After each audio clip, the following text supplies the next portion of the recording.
We're on Kuf Yud Gimel Amid Base, 5 lines from the bottom. The Gemara had brought the pasuk, the Chibadita.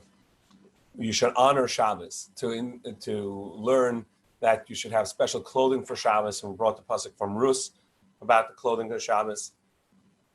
And we bring a pasuk in the Navi's in the Navi talking about the death of Sancherib.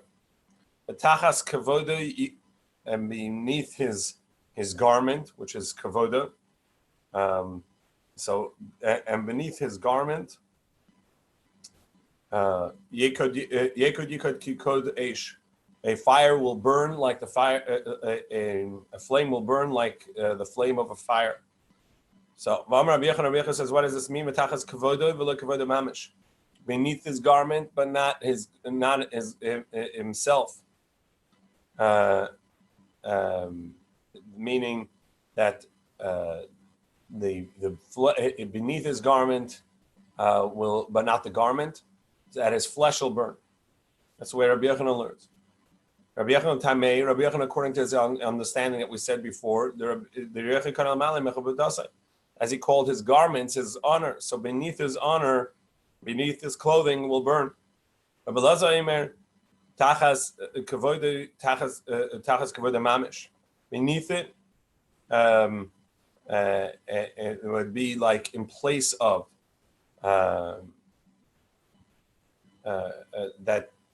in place of his garment. And so therefore what he's saying is that he doesn't call his garment, because he doesn't refer to the garment as what gives honor. So then the honor is his flesh. And so he says that tachas kavoda means in place of his honor there will be ash and fire, not beneath, but in place of. And in place of his flesh will be fire, and it'll burn them up. However, Shmuel ben Achmeni Amar tachas kavoda kasrefas b'nei Aaron. Now what it means is beneath his flesh there will be fire, like the burning of the children of Aaron, who brought a foreign fire in on the inauguration day of the Mishkan, and they died. Malahal and Sreifas in the Sham of a Guf Kain. Just as over there they died from fire, it means that their soul was burnt, their body was whole. Afkan Sreifas Sham of a Guf Kain. So to here, it's their soul is burnt, but their body was intact.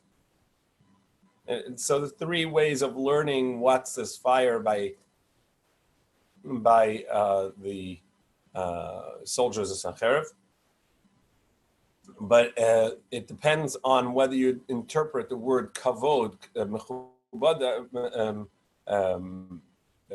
kavod, honor, to be a person's body or the clothing that is on top of them. It said Rabbi Yochanan, we're on Kuf Yudalet Amar Aleph 114a. How do you know that a change of garment is a form of honor in the Torah? For it says it says that the person doing the Terumas Adeshin in the morning will wear the Kohen's avoda garment, the garments that he's going to wear for the service, the Big Day Kahuna, and take a portion off and put on the side of his bech, and then the rest of the ash that he's going to take out to the ash field outside of the city, he would change his clothing from the Big Day Kahuna, from what he was wearing in the service of the Beis HaMikdash, to other clothing. And so we see that there's a sense of honor in clothing that you wear. And you wouldn't wear the clothing that you wear for service to do work, and so too for Shabbos, you don't wear the clothing you wear on a weekday where you're doing work. And in the Academy of Rabbi Shmuel, we learned a derech eretz idea, a teaching. The clothing that you wear in the kitchen, cooking, for your teacher, for your guest, for someone honorable, is not the same clothing you come out and serve them with. Amar Rabbi Chiba Rabba Amar Rabbi Yochanan. Rabbi Yochanan said, "Gnaihu l'tamid chacham she'etzim b'menalim atulayim l'shuk." It is embarrassing or a disgrace for a Talmud Chacham, Torah scholar, to walk out in the street, in the public domain, with shoes that have patches on it.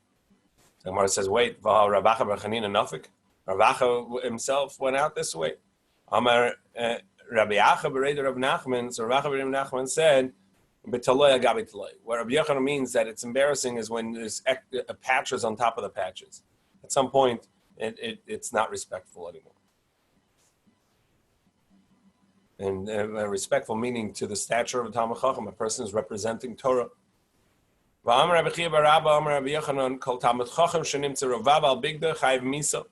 Any Talmud Chacham that there's a stain of fats or a grease stain, something dirty on their clothing, is chayiv misa. Their life is not. It doesn't mean that they get a capital punishment. What it means is that they themselves are not. They're not taking their position respectfully, meaning that they're not honoring Torah in a proper way. If they represent Torah and they're not taking it seriously. Shenemar, as it says, Kol Mesanei Ahavu Mavas. Kol Mesanei Ahavu Mavas. All of my haters love death. That's what pasuk says. What does that mean? Kol Mesanei, all of my haters. I'll take her Mesanei Ala Masniai. These are people that represent Torah. They act for Torah. They're Talmidei Chachamim, and yet their actions or their state of being is in such disarray or disrespect that it makes people dislike Torah or dislike Talmidei Chachamim. And what is that? Ahavu Mavas. They clearly show a lack of value of life, a life living in a connection to Torah and Hashem. Ravina Amar Ravad. Ravina says it doesn't mean a stain on the outer garment, which is a ravav coming from fats or food droppings or something, but rather it's ravad. It's a hardened stain on the inside of a garment coming from semen emission. Itmer v'loy pligi, but they're not disagreeing with each other. Habiglima habilavusha depends if we're talking about the outer garment with their frock, their outer clothing, versus the lavusha, their inner garments. What does it mean when it says a pasuk asher halach avdi Yehoshua Yeshayahu aram v'yachiv? Just as Yeshayahu went for 3 years unclothed and barefoot, so he walked around unclothed and barefoot for 3 years. Arum bebegadim beloyim. It means that his clothing were torn, and that's essentially unclothed in that it doesn't have respectful clothing. V'yachiv and barefoot b'menolam teloyim also means that his shoes were this not respectful to who he was.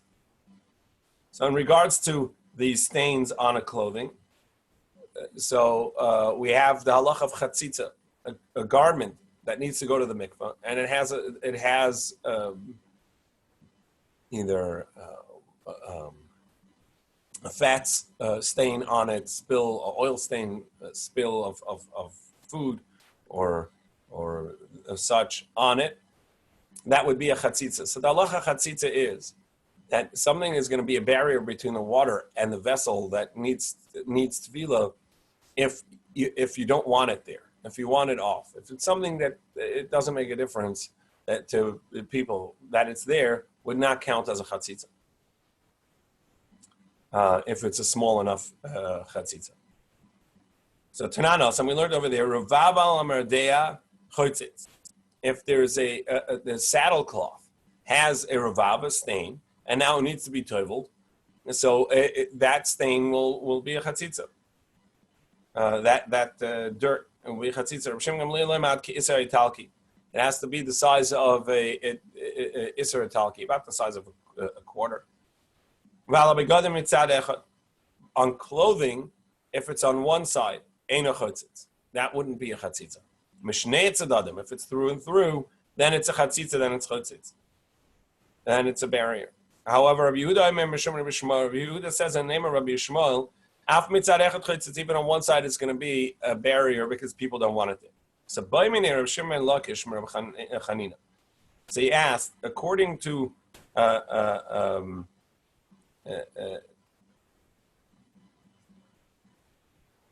according to Rabbi Shmuel, who says that a garment on one side is enough of even on one side it's going to be a stain.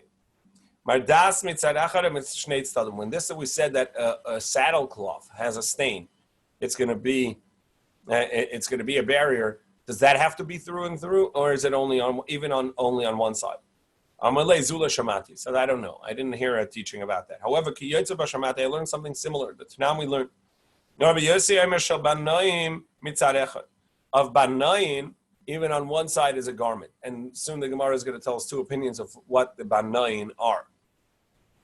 Mishal bur, but of a bur, which is a commoner or a ignoramus, so then it's shnei tzadim, then it needs to be on both sides. Now, the mardas cannot be any more particular than which is a saddlecloth. It can't be more particular than the clothing of an Amaretz. If the clothing of an Amaretz he's careful about only on two sides, not on one side, so then for sure a saddlecloth, the people would not be particular about a stain unless it goes on both sides. So now the Gemara would say, okay, so what is this banayin that are particular with their clothing with a stain even on one side? Banayin here is from the word constructors, people that build the world, and these are Talmidei Chachamim that are busy and toil in Torah and in perfecting the world and building the world. Kol Yameim, all their days. Rabbi Yochanan says, what is a Talmid Chacham? What level Talmid Chacham is someone that you can trust him to return a lost item to him just on Tviyas Ayin, on his recognizing, oh, that's mine. Many items are sold that look similar, but somehow people that know it, that it's theirs, they know that this is theirs. I find that very common with a talus. People come to shul and their talus is lost and pick up a talus and say, no, that's not mine. Well, it looks exactly like yours. No, it's not mine. And they look around until they find the one that's theirs, because there's a certain feel, a certain comfort, and people are aware. But how do you know to trust a person on a lost item that has no marking and has no name tag and it has no way to tell that a person, and this person comes and says, look, I think that's mine. I'd like it back. So generally, if you find an item, you can't give it back. Your responsibility is to the person who lost it, that they may actually have a siman. They may have a sign, a mark that they can identify it with. So you can't just give it back. But with the Talmid Chacham, you're allowed to give it back if he says, I recognize it as mine, based on Tviyas Ayin, based on just this concept of I recognize it. So what level Talmid Chacham is? Somebody who's careful with their garments to make sure that it is respectable, it is the right side in, and clean. It's interesting, obviously, today that our garments are not the type that you could wear inside out in any case. But it is interesting to me that that in the days of the Gemara, people would wear garments inside out, and they wouldn't turn it the right side in. I think there's the story about Rav Shach, that he had holes in his knees, and the Gadol Dor, Rav Shach, he had holes in his knees of his pants. He only had one pair of pants, and the Gadol Dor was coming to visit, so he wore his pants backwards. Okay. Back in the mirror in Europe, so they used to have a suit for all the guys that were dating, that they would wear that suit because nobody could afford a suit, but they needed to go out in a suit. Yeah, Sometimes poverty brings that. What level Talmid Chacham is worthy of being a leader on the community? Somebody that can be asked a dvar halacha, a halachic matter in any place, and he can say it, and even in the Masechah of Kala. So Rashi learns what this means, even in an obscure halacha like the Masechah Kala, which is a brisa part of Mishnaic text. It's a brisa, an external text, and it's obscure. And if this person can answer everywhere, including there, he's worthy of being a leader. Tessa says that's a very high bar, and Tessa shows from the Gemara in Psachim that actually it goes the other way around, that Maseches Kala is usually a low bar. So Tessa interprets Maseches Kala meaning the Masechta being learned in the yeshiva at that year. Kala being the time that everybody gathers together to learn. So Maseches Kala means that somebody can answer, at least in the subject matter being learned. They can answer any question being asked. That's a Talmid Chacham worthy of being the leader of the community. Who is a Talmid Chacham that the community should support and do the work for him? That's somebody who doesn't take care of his own business because he's taking care of the spiritual needs of the community. But this is about taking care of things that he really is too busy and can't take care of for himself, and it's basic needs, like his bread. This is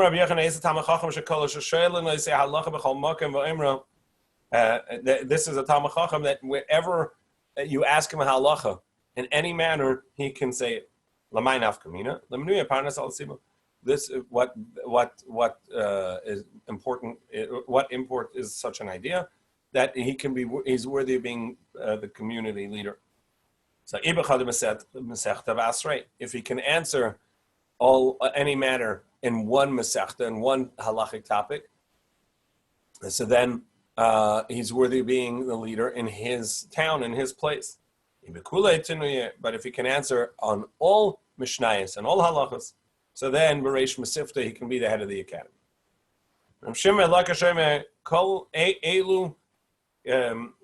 He says actually that the word balayim earlier that we said, now people that are particular about their clothing and a stain on one side, it's not the Talmidei Chachamim. That's not what banoim means in this verse, in this halacha, but rather what it means is these are fine clothes that the bathhouse attendants would wear, and they had the ability because they had the water and the soap and detergents, so they were able to wash their clothing properly. So they were much more particular. And these are these clothing that come from a foreign place. And were nice. So Gemara says, remember the chivrin, you're telling me that those garments were white, and that's why they were particular about the stains. Rabbi Yanai said to his children, don't bury me, not in white garments, but not in black garments. Don't put me in white garments. Perhaps I won't merit in my judgment as I come before Hashem and pass away, go to Hashem, maybe I won't merit, but and I'm going to end up facing the rest of the people, but I'm going to be wearing white clothes because you bury me in white clothes. I'll be like a groom between a bunch of people that are in mourning. But don't put me in black clothing either. Maybe I will merit. I'm going to be like a mourner in black clothes amongst chasadim, amongst grooms. Ella bekelim aliyarim, or rather, put me in aliyarim, which Rashi says is a colored clothes. Tosis has a different interpretation. But Medina Sayyam, it's come from Medina Sayyam, from a foreign country, from the islands. So Alma Sumkin, I see that they are colored or red. So the Gemara says, depends on the inner garment, the outer garment. That what Tues says that the inner garment over here is the white one and the outer one is colored, and it seems in Rashi vice versa. Rabbi Shmuel Omer, the Mishnah, back to the Mishnah said that you're not allowed to fold garments on Shabbos unless you're going to use it on Shabbos, and it's not going to fix the garment, meaning it doesn't really need it. Rabbi Shmuel says that you can fold garments from Yom Kippur to Shabbos, and prepare from Yom Kippur to Shabbos. And then he says the same is true for the korban, the offerings brought in the Beis HaMikdash. On Yom Kippur, they can be completed, or the parts that need to be burnt on the Mizbeach can go on Shabbos. And Rabbi Kiva says, no, either way, from Shabbos to Yom Kippur, Yom Kippur to Shabbos, you cannot bring the offerings of burning up on the Mizbeach, the offerings from the previous day. The pasuk says in regards to the korban being brought on Shabbos that you bring the Ola offering on Shabbos for its Shabbos. So limit al Shabbos from the fact that it says Shabbos b'Shabbos, and Yom Kippur is also called a Shabbos, so we see that the Shabbos offerings can be brought on Yom Kippur, that's on Sunday. Yachalaf Yom Kippurim b'Shabbos. Perhaps even if Yom Kippur is on Friday, and the Yom Kippur offerings should be brought on Shabbos, that too can be done. No, it has to be in its Shabbos, and so Yom Kippur cannot be brought on Shabbos. Rabbi Shmuel, that's the way Rabbi Shmuel learns that first. Rabbi Kiva Omer, no, he says that's not so, but rather Ola Shabbos b'Shabbato, the Ola Shabbos on Shabbos, that teaches me that you can bring a Shabbos offering on Sunday that's Yontif. Perhaps even on Yom Kippur. It has to be its Shabbos. Now, the idea is both are agreeing that something's on a lesser level of Shabbos. So the seventh day of the week, our Shabbos that we call Shabbos, is at a greater level than Yontif. Everybody agrees to that, and the Torah says distinctions in that way. So therefore, the korban of Shabbos can be brought even on Matzah Shabbos, can be completed and burnt on the Mizbeach, even if that's a Yontif. Everybody agrees to that. Rabbi Kiva learns it from this verse. However, Rabbi Shmuel cannot learn it from that verse, as the Gemara is going to explain, because he holds that you can bring any offering on Yontif. If I had a donation offering, not an obligatory offering of the day, but other offerings that I'm not obligated to bring, I can also bring it on Yontif. So he holds that Nadarma Nadavas Krevim Yontif, that gift offerings can be brought on Yontif. So for sure, the obligatory korban of Shabbos can be brought on Yontif or completed on Yontif. You already started it and you have to burn up so therefore, that can't be the teaching of the Torah. Therefore, when it says Ola Shabbos b'Shabbato, the Ola Shabbos b'Shabbos, that the Ola of the Shabbos can be brought on the next day, which is also a certain Shabbos, must be referring to Yom Kippur, and that Yom Kippur is also, even though it's called Shabbos in the Torah, Shabbos Shabbosim, a Shabbos of Shabboses, but nevertheless, it's going to be a lesser degree, and therefore the weekly korban of Shabbos, of what we call Shabbos, can be completed and brought on Yom Kippur.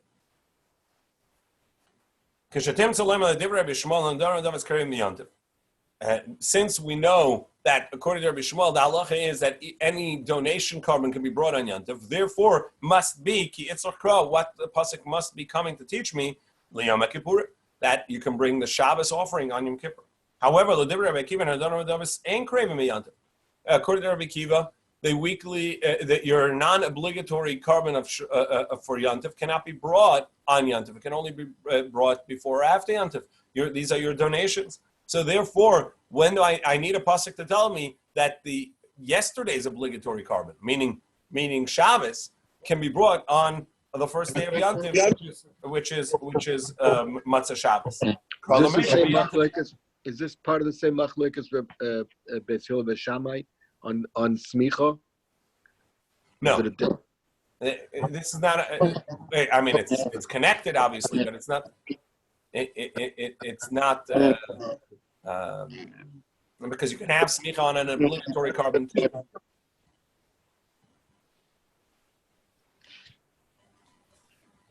Amar Rabbi Zera. So Rabbi Zera said, and now we turn to Kuf Yudal and Amid Beis. Ki avina beBavel. When I was in Bavel, Hava Amri. So we would say, Rabbi Zera was originally in Bavel, and then he went to Eretz Yisrael. So he said, when I was in Bavel, I would say, Hadatani, this is what we learned. Yom Kippur Shechali is Erev Shabbos, lo yotekin. We learned earlier in, that Erev Shabbos, there were shofar blasts in preparation for Shabbos, telling people to come in from the fields, telling the shopkeepers to close, and telling people to light their candles and be ready for Shabbos. But if Friday is Yom Kippur, they wouldn't blow, because in any case you're not working, because it's Yom Kippur. Matzah Shabbos, and if Yom Kippur is after Shabbos, directly after Shabbos, lo yom avdilin, there would not be havdalah, meaning you wouldn't say in the Amida, you wouldn't say hamavda mekodesh l'chol, who separates from holy to weekday to mundane, because obviously Yom Kippur is not mundane, so there's no separation from Shabbos to mundane. And you also wouldn't say, like we say for when it goes to Yantiv, hamavda ben kodesh l'kodesh, because it's a lesser degree of kodesh in Yantiv. But for Yom Kippur, we don't say that. So is that according to Rabbi Akiva? Is that according to Rabbi Shmuel, or according to both? So Rabbi Zera said, at first I thought it was according to both. That everybody agrees that even Rabbi Akiva, who says, even Rabbi Shmuel and Rabbi Akiva, both who say that Yom Kippur is different than Shabbos, and Rabbi Shmuel, who says it's lesser than Shabbos, and Rabbi Akiva says that you cannot bring the carbon from Shabbos to Yom Kippur, also is going to say that it's a different holiness, a different kedusha. Nevertheless, we don't say Hamav Demei Kodesh HaKodesh. However, ki salikna lahasam, when I came to Eretz Yisrael, Ashkechize, I found Rabbi Yehuda Berei Rabbi Shimon ben Pazi, Rabbi Yehuda the son of Rabbi Shimon ben Pazi, the Yosef Kamar, Rabbi Akiva. This is only according to the opinion of Rabbi Akiva that they are the same level. And since they are the same level, you don't say Amavda ben Kodesh LaKodesh, who separates from one holiness to the other, because they're equal holinesses. The Rabbi Yishmael.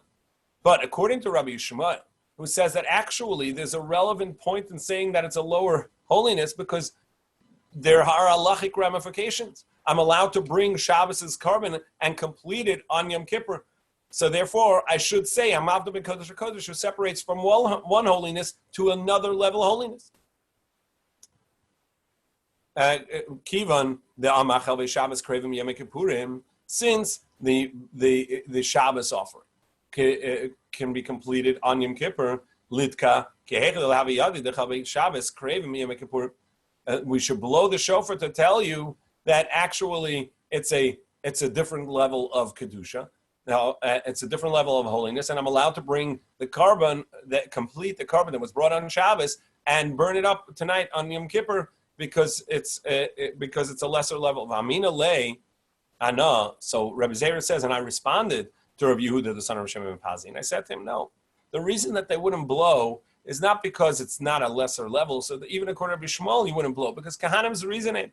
Kahanim are diligent. They know what they're doing. They're they're experts, and they don't need a reminder. We need reminders to say, oh, this is a lower level. This is a different halacha.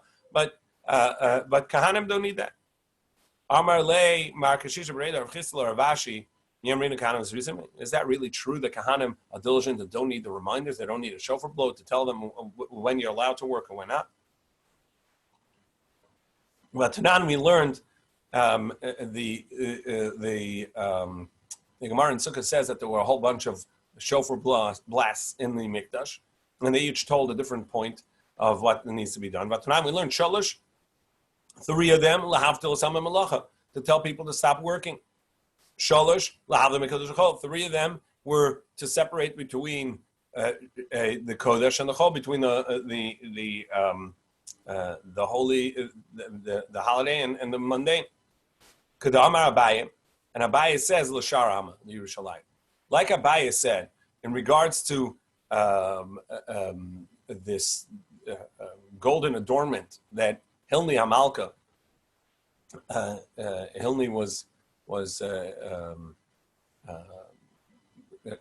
foreign queen who would become converted and became and donated a lot of money to the Beis Hamikdash, and this golden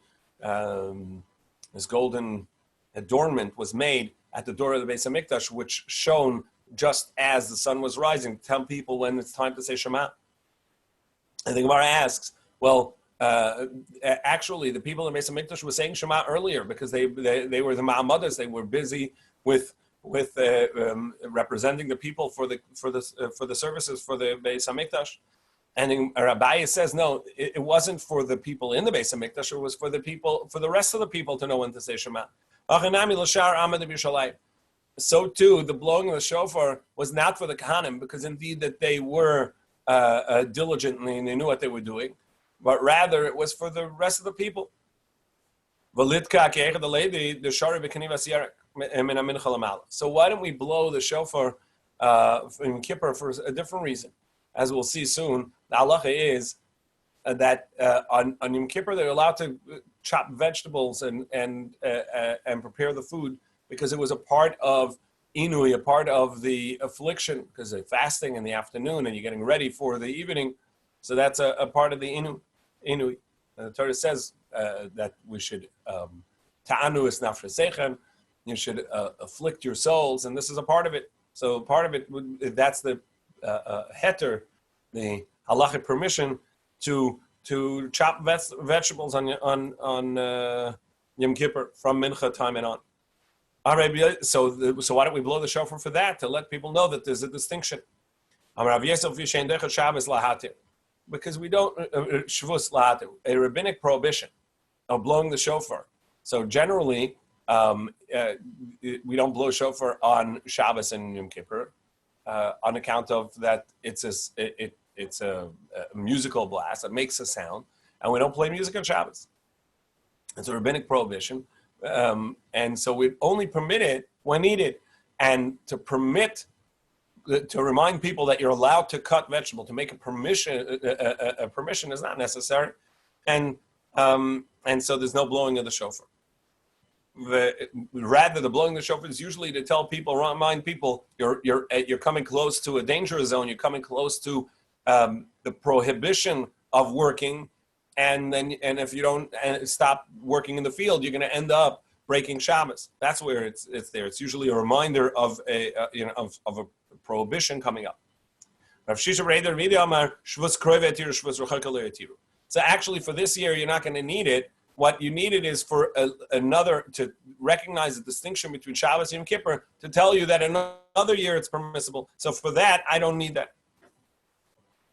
So he said, but we learned that there is such a thing as blowing the shofar for another year. Yantiv shechali is erev Shabbos. Yantiv, that is on Friday. Tokin, you blow the shofar. Now, even though that it's Yantiv and you can't be working in the field, but there are things that you can cook and you can do on Yantiv that you can't do on Shabbos. So you blow the shofar. V'lo mavdilin. Yantiv, that's at the end of Shabbos. We don't make a Havdalah Matzah Shabbos. V'lo mavdilim. We don't make a Havdalah from the Yantiv because you're going up a level. So you don't say Havdalah at the end of Friday's Yantiv into Shabbos because you're actually going up a level. However, Matzah Shabbos, if Yantiv is on Sunday, so Matzah Shabbos, you go straight from Shabbos into Yantiv, mavdilim v'token. You both say Havdalah, meaning you say Amavdim Kodesh Kodesh. You separate from the higher level Kedusha of Shabbos to the lower level, to the less strict of Yantiv. But you don't blow the shofar. Why not? Why don't you blow to let people know that now's the time that you can start shechting your animals or your chickens so that you have food for Yantiv? Rather, the reason is because you don't say a permissibility. You don't blow the shofar in order to say something's permissible. You blow the shofar to warn people that you're coming up to a prohibition. Amar Rabbi Zera, Amar Rav Huna, Amar Rabbi Abba, Amar Rav Huna. It's said in the name of Rav Huna, Yom Kippur Shechali is b'Shabbos. Yom Kippur that's on Shabbos itself. Asa b'Knivas Yerek. This, that on a regular year, Yom Kippur, you're allowed to cut vegetables in the afternoon. That would not be permissible on Yantif. On Yom Kippur, that is Shabbos.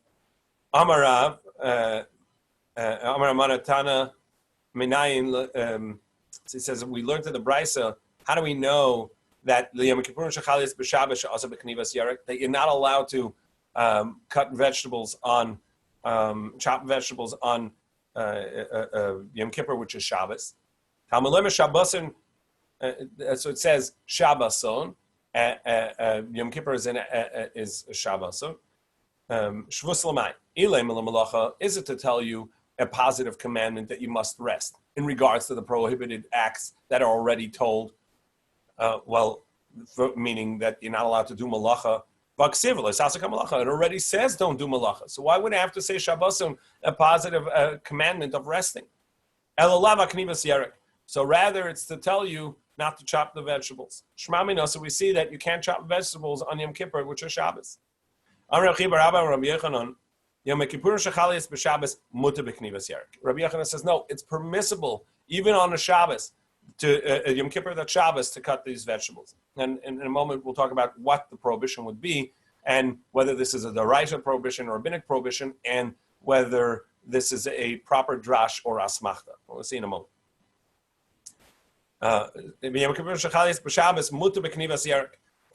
You're allowed to cut vegetables even on Shabbos on Yom Kippur. So we ask a contradiction. But we have this brisa that says it's prohibited on Yom Kippur to chop vegetables. And we learn it from Shabbos, from the word Shabbosim, because we say Shavus Lamai. What's the Torah saying I should rest from? It's telling me that I shouldn't do work. It already says don't do malacha, don't do creative work.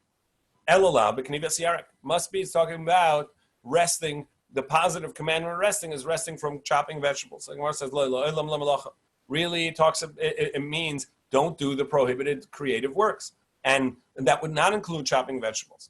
And rather, what the Torah is trying to do is tell us a prohibition of a positive or negative commandment for the rest on Yom Kippur. Not only are you not allowed to do malacha as a prohibition, but there's also a positive commandment: you shall rest and not do malacha. Tanya Kavasei Rabbi Yochanan, we have a brisa that concurs with Rabbi Yochanan that you may chop vegetables on Yom Kippur, even if it's Shabbos. Yom Kippur and Shechalis b'Shabbos. We'll try and get to the end of the parak. Mutar b'knivas yarek. We're allowed to chop vegetables, and we're now on Kuf Tes Vav Amud Aleph 115a. You can also chop nuts or crack open or shell the nuts. Mafachas and berimonim, and open up pomegranates. All of this from mincha and onwards. Mipnei agmas nefesh, because of the I don't want to say suffering, the difficulty, because you're fasting all day, and it's going to be difficulty to wait after Shabbos, after Yom Kippur, to take care of all of this. And therefore, you from mincha time and on towards the end of the day, you can already prepare some of the food for after Yom Kippur. Now, especially as it gets closer to the end of the day, it also is somewhat soothing because you know that we're getting close to being able to eat, and we're not concerned that maybe you're going to eat some. Rashi says that the reason is because it actually adds to your agmas nefesh, it adds to your discomfort, and that's a good thing on Yom Kippur because the Torah wants you to have agmas nefesh, to have tanus nafshe seichem. You shall afflict your soul. So working on the food towards the end of the day adds to it. So the way Rabbi Yehuda mekanvi karava, in the household of Rabbi Yehuda, they would cut kruv, which I think is Brussels sprouts. The way Rabbah, Gardi, Ka'ara, they would cut other gourd. Kiva the chazed avaka mecharfi, but when he realized that people were doing it already before the mincha time, Amar luhu, so then he prohibited it by saying, Asi igrasim Rava, a letter came from Eretz Yisrael, Shmeid Rabbi Yochanan the Aser, in the name of Rabbi Yochanan, that prohibited it.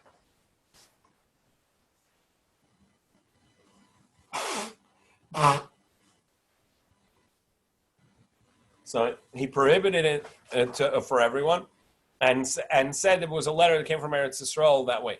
It seems from Rashi that Rashi's learning that actually there was no letter from Eretz Yisrael, but he said it in the name of Rabbi Yochanan in order for people to accept it. So just to explain this cutting vegetable, what would be the prohibition? So we learned earlier in the Masechta that the prohibition of grinding tochen on Shabbos applies even to silka, even to beets.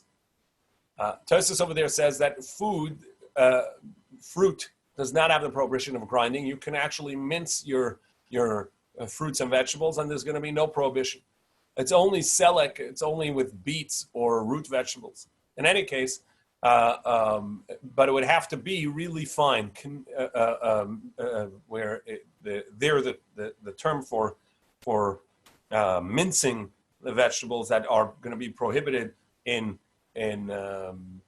tochen is parim silka. Parim is really like minced. That's what Rashi says. They actually use the old French word for mince. But knivas yarek is larger sizes, and therefore would only be a rabbinic prohibition. So Tosha says that it would be a rabbinic prohibition of cutting vegetables on Yom Kippur on account of that you're preparing, or it would be a Torah prohibition if we're talking about vegetables that are still attached to the ground. That would be a Torah prohibition because that's the form of harvesting. Rashi seems to indicate that we're actually talking about a oraisa prohibition.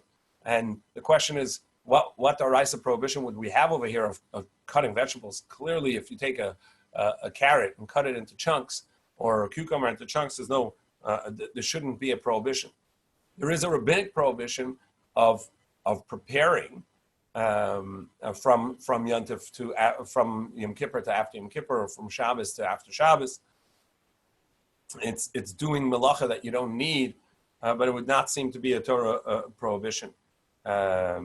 So Tosa says that it must be that the melacha that we're talking about is that they were not, even though the term knivas yarek generally means cutting vegetables into large chunks, over here it must be that we're talking about that it would cut the vegetables dak, very, very fine, so that they would be sort of like minced vegetables, and minced garlic, chopped down to almost like grinding, and that would be a prohibition even on Shabbos on account of cutting the vegetables. It's a tolda, it's a secondary melacha of tochen, of grinding. Therefore, the halacha is that when you dice vegetables on Shabbos, that actually you should not make it to so fine that it's minced to tiny pieces, but rather it should be slightly larger than that. And that's, as the Beis Yosef says, that's usually the way we cut it. When we cut vegetables, unless we intend for it to be sort of like crushed, we cut them large enough. So if we're making a salad or something, so usually, even if you make an Israeli salad, you make the vegetables pretty fine, that's fine. So knivas yarkas with a kniv, is that right? Sorry? You're cutting with a kniv? Knive? Yes. Who knows? It may actually come from that root. Who knows? All right, Yashakach. Let's say we completed Perek. So Hadran Alach Eluk Shorim. With this, we complete the 15th Perek.